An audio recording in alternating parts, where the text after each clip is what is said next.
Hello friends, ನಮಸ್ಕಾರ. Creator ಐಶ್ವರ್ಯ ಮೈತ್ರಿ ಚಾನಲ್ಗೆ ನಿಮ್ಮೆಲ್ಲರ ಸ್ವಾಗತ. ಇಲ್ಲಿ ನಾನು 2 ಆಲೂಗಡ್ಡೆನ ತೊಗೊಂಡಿದ್ದೀನಿ. ಚೆನ್ನಾಗಿ ವಾಶ್ ಮಾಡಿಕೊಂಡು ಸಿಪ್ಪೆ ಎಲ್ಲ ತೆಗೆದುಕೊಂಡು ಹಾಗೇನು ಒಂದು ಸಲ ವಾಶ್ ಮಾಡಿಕೊಂಡು ಫ್ರೆಂಚ್ ಫ್ರೈಸ್ ಯಾವ ಶೇಪಲ್ಲಿರುತ್ತೆ ಉದ್ದುದ್ದಾಗಿ ನಾನು ಕಟ್ ಮಾಡ್ಕೊಳ್ತೀನಿ. ಆ್ಯಂಡ್ ಈ ರೆಸಿಪಿ ನಿಮ್ಮೆಲ್ರಿಗೂ ಗೊತ್ತಿರಬಹುದು ಅಂತ ಅಂದ್ಕೊಂಡಿದ್ದೀನಿ. ಬಿಗ್ ಬಾಸ್ ಎಲ್ಲ ಯಾರು ನೋಡಿರ್ತೀರ ಅಲ್ವಾ? ಸೊ ಅದರಲ್ಲಿ ರಘು ಸರ್ ಮತ್ತು ರಕ್ಷಿತಾ ಅವರು ಒಂದು ಇದ್ರ ಮೇಲೆ ವಿಡಿಯೋ ಮಾಡಿದರು. ಸೊ ತುಂಬಾ ಅಂದರೆ ತುಂಬಾ ವೈರಲ್ ಆಗಿತ್ತು.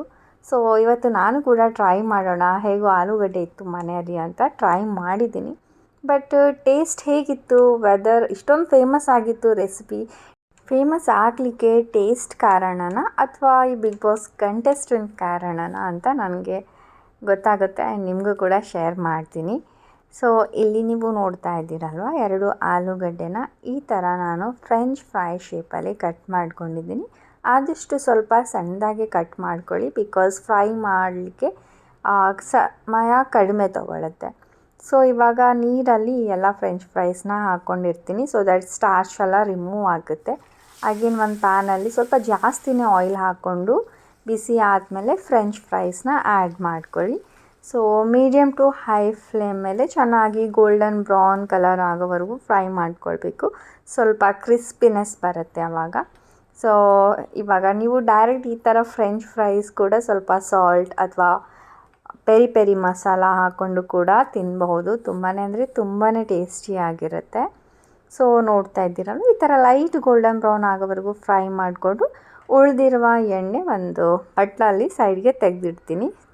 ಒಂಚೂರು ಎಣ್ಣೆ ಹಾಕಿಲ್ಲ, ಬಿಕಾಸ್ ಆಲೂಗಡ್ಡೆ ಫ್ರೆಂಚ್ ಫ್ರೈಸ್ಗೆ ಎಣ್ಣೆ ತುಂಬ ಇರುತ್ತೆ. ಸೊ ಅಗೇನ್ ಇವಾಗ 2 ಮೊಟ್ಟೆನ ಒಡೆದು ಹಾಕಿದ್ದೀನಿ. 10 ರೂಪಾಯಿದು ಮ್ಯಾಗಿ ಪ್ಯಾಕೆಟ್ ಸಿಗುತ್ತೆ. ಸೊ ಆ ಒಂದು ಮ್ಯಾಗಿ ಪ್ಯಾಕೆಟ್ ಮಸಾಲ ಕೂಡ ಆ್ಯಡ್ ಮಾಡಿಕೊಂಡು ಖಾರಕ್ಕೆ ಸ್ವಲ್ಪ ಚಿಲ್ಲಿ ಫ್ಲೇಕ್ಸ್, ರುಚಿಗೆ ಸ್ವಲ್ಪ ಉಪ್ಪು ಹಾಕಿ, ಜಾಸ್ತಿ ಹಾಕಬೇಡಿ. ಸೊ ಎಲ್ಲನೂ ಚೆನ್ನಾಗಿ ಒಂದು ಸಲ ಮಿಕ್ಸ್ ಮಾಡ್ಕೊಳ್ಳಿ ಅಷ್ಟೇ. ಸೊ ಈ ಪೊಟ್ಯಾಟೊ ಫ್ರೈಸ್ ಈ ಮೊಟ್ಟೆಗೆ ಚೆನ್ನಾಗಿ ಅಂಟ್ಕೊಳ್ಬೇಕು. ಸ್ವಲ್ಪ ಹಸಿ ಇರುವಾಗಲೇ ಫ್ರೈ ಮಾಡಿದಾಗ, ಅಂದರೆ ಮಿಕ್ಸ್ ಮಾಡಿದಾಗ ಚೆನ್ನಾಗಿ ಅಂಟ್ಕೊಳ್ಳುತ್ತೆ.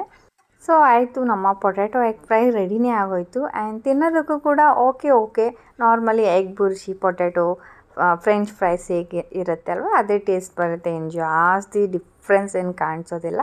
ಸೊ ಒಂದು ಸಲ ಟ್ರೈ ಮಾಡಿ. ಮತ್ತೆ ಸಿಗೋಣ ನೆಕ್ಸ್ಟ್ ರೆಸಿಪಿಯಲ್ಲಿ. ಬಾಯ್.